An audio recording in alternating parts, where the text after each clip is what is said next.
Riquelme, eu sou Messi, eu dirijo o grupo, eu sou cerimoniário, eu sou um coordenador de pastoral, mas eu sinto que os membros do meu grupo não me respeitam e não seguem as indicações que eu passo. Por que será que isso acontece?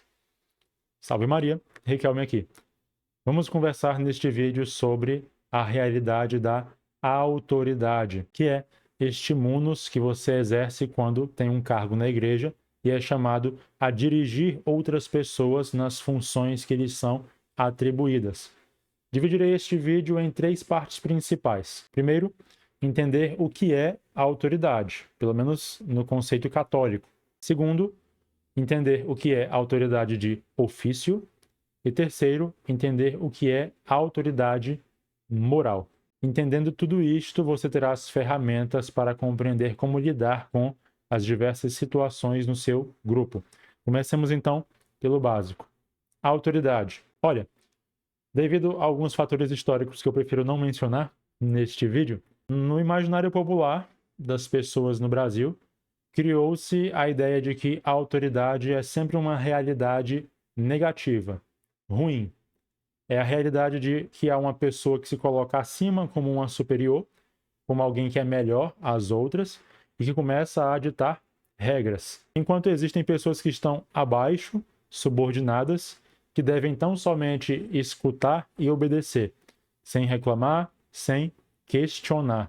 Essa visão, embora exista de fato, né, em alguns ambientes, sobretudo civis, e que nós chamamos popularmente como autoritarismo, esta visão não é o essencial, ou pelo menos não é o conceito católico de autoridade. Na Igreja Católica, autoridade é um serviço. A palavra autoridade tem raiz na palavra latina auctus, significa fazer crescer. Na igreja, uma pessoa que recebe um cargo, uma missão de coordenar outras pessoas, ela não é chamada a se colocar como uma superior em dignidade, a qual todas as outras têm que simplesmente acatar caladas, como se fossem totalmente subordinadas e indignas de dar alguma orientação ou falar algo a respeito. Não é isso. A autoridade na Igreja Católica é chamada a fazer crescer, ou seja, as pessoas que lhe estão, entre aspas, subordinadas, você precisa fazer com que elas cresçam nos talentos que receberam de Deus, melhorem o seu empenho, a sua habilidade, o seu resultado nas funções, nos ofícios, nas missões para as quais foram nomeadas pela Igreja. A autoridade é isso: multiplicar os talentos, aperfeiçoar, desenvolver as pessoas naquilo que elas têm de melhor. Ou, quem sabe o caso, fazer com que melhorem naquilo que ainda não fazem de maneira perfeita ou de maneira adequada. E bom, quando você recebe então um cargo na igreja, existem 2 aspectos ou 2 tipos, 2 formas de exercício da autoridade. A autoridade de ofício, como eu já falei, e a autoridade moral. Comecemos pela autoridade de ofício. Se trata do munus que você recebe naquele seu cargo de coordenar. Você representa ali a autoridade mesma que te nomeou para aquele cargo. Isso gera um duplo aspecto nas pessoas que estão ali sob a sua coordenação. Ou elas se inclinam a te obedecer porque enxergam em você uma pessoa que tem a habilidade e a competência para a função, portanto, é que elas se inclinam por respeito, ou elas se inclinam a te obedecer minimamente, apenas naquilo que for estritamente necessário. Por quê? Porque a causa da obediência é simplesmente o medo da represália, da reclamação, da chamada de atenção da autoridade que te nomeou, seja o presbítero, seja o episcopo, o bispo.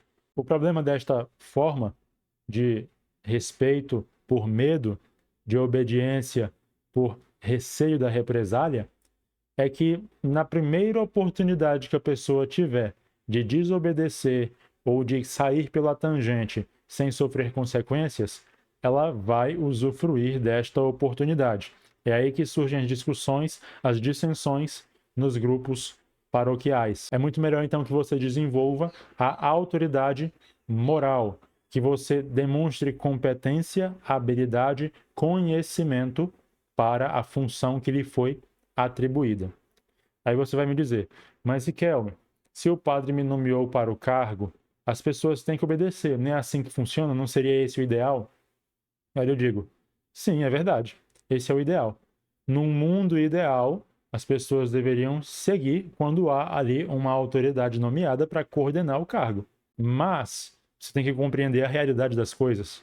Existe pecado, existem inclinações desordenadas no ser humano, existe as paixões o tempo todo tentando sobrepujar o intelecto, a inteligência, as decisões racionais.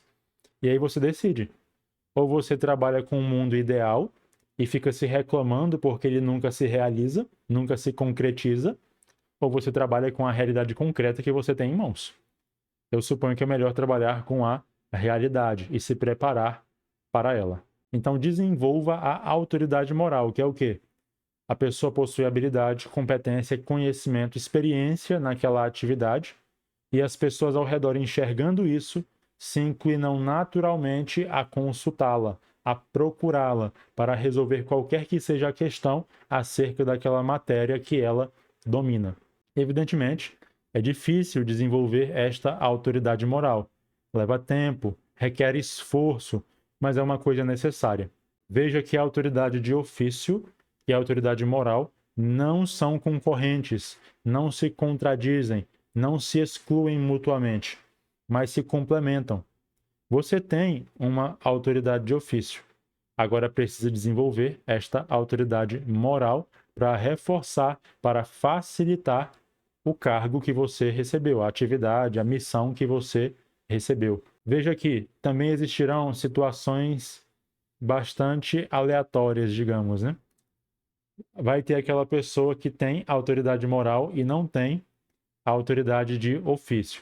Se for esse o seu caso, se você percebe que as pessoas naturalmente te procuram, elas ignoram aquela que foi nomeada para o cargo e te procuram no lugar dela para resolver as questões. Tenha a sabedoria de dar o seu parecer, se for necessário, mas indicar, conduzir a pessoa a procurar o responsável por aquela atividade. Porque assim você não vai ferir as susceptibilidades das pessoas que têm os cargos e, ao mesmo tempo, vai evitar contendas na comunidade. Agora, se você tem a autoridade de ofício, você tem o cargo, mas não desenvolveu a autoridade moral, não significa que você deva desistir do cargo que você recebeu. Se você foi nomeado, é porque o pároco, o bispo, enxergaram um potencial em você. Confie neles e conte com o auxílio deles para você mesmo se desenvolver. E procure, é claro, alcançar o conhecimento, a competência e a experiência que você necessita para facilitar o trabalho deste cargo que você recebeu. E age então com prudência, com humildade, sobretudo. Este, eu diria, é o pilar, é o passo fundamental. Porque perceba também que as pessoas que estão, entre aspas, subordinadas a você na sua pastoral, se você é leigo, e elas, no caso, também são leigas, elas te veem como um igual em dignidade, como um igual em nível no que se refere à hierarquia da igreja.